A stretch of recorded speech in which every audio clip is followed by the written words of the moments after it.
Super ടേസ്റ്റിലൊരു കോഴിക്കാല് കറി ഉണ്ടാക്കിയാൽ അപ്പോൾ ആവശ്യത്തിനുള്ള കോഴിക്കാലൊക്കെ ഒന്ന് കഴുകി വൃത്തിയാക്കി എടുത്തിട്ടുണ്ട്. ഇനി നമുക്ക് അടുപ്പിൽ തീയിലിട്ടൊന്ന് ചുട്ടെടുക്കണം കേട്ടോ. ചുട്ടെടുത്തതിന് ശേഷം നമുക്ക് അതിൻ്റെ തൊലിയൊക്കെ ഒന്ന് അടർത്തി മാറ്റി കൊടുക്കുക. എന്നിട്ട് കുറച്ച് നേരം മഞ്ഞപ്പൊടി വെള്ളത്തിലിട്ട് വെച്ചിട്ട് ഒന്ന് കട്ട് ചെയ്തെടുക്കുന്നുണ്ട് കേട്ടോ. ഇനി ഒരു പാൻ അടുപ്പിൽ വെച്ച് ചൂടായതിനു ശേഷം എണ്ണ ഒഴിച്ചെടുക്കുക. അതിലേക്ക് സവാള എന്നിട്ട് വഴറ്റിയതിന് ശേഷം പച്ചമുളകും കറിവേപ്പിലയും ഉപ്പും ഇട്ട് നന്നായിട്ടൊന്ന് വഴറ്റി കൊടുക്കുക കേട്ടോ. ഇനി നമ്മൾ അതിലേക്ക് ഇടുന്നത് നമ്മൾ തക്കാളി ചെറുതായിട്ട് അരിഞ്ഞതാണ്, പിന്നെ കുറച്ച് ഇഞ്ചിയും വെളുത്തുള്ളിയും ചതച്ചതും കൂടി ചേർത്ത് കൊടുക്കുക.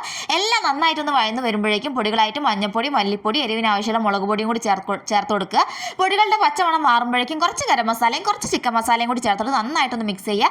അതിലേക്ക് നമ്മൾ കട്ട് ചെയ്ത് വെച്ചിരിക്കുന്ന നമ്മളെ കോഴിക്കാലും കൂടി ചേർത്തെടുത്ത് നന്നായിട്ട് മിക്സ് ചെയ്യുക. കുറച്ച് ചൂടുവെള്ളം കൂടി ഒഴിച്ച് മിക്സ് ചെയ്തതിന് ശേഷം പാകത്തിലുള്ള ഉപ്പും കൂടി ഇട്ട് കൊടുക്കുക. എന്നിട്ടൊന്ന് അടച്ച് വെച്ച് വേവിക്കുക. ഒരു 10 മിനിറ്റ് കഴിഞ്ഞ് തുറന്ന് നോക്കുമ്പോഴേക്കും നമ്മളെ കോഴിക്കറിയൊക്കെ സെറ്റ് ആയിട്ടുണ്ടാവും. എരിവൊന്ന് ബാലൻസ് ചെയ്യാൻ വേണ്ടി കുറച്ച് തേങ്ങാപ്പാലും കൂടി ചേർത്ത് കൊടുക്കുക. ഫ്ലെയിമൊക്കെ ഒന്ന് ഓഫ് ആക്കിയതിന് ശേഷം കറിവേപ്പിലും കുറച്ച് പച്ച വെളിച്ചെണ്ണയും കൂടി മുകളിൽ ഒഴിച്ച് കൊടുക്കുക. നല്ല ടേസ്റ്റാണ്. എല്ലാവരും ഉണ്ടാക്കി നോക്കുക. വീഡിയോ ഇഷ്ടമാണെങ്കിൽ ലൈക്ക് ചെയ്യുക, ഷെയർ ചെയ്യുക, ചാനൽ ഒന്ന് സബ്സ്ക്രൈബ് ചെയ്യണേ. താങ്ക്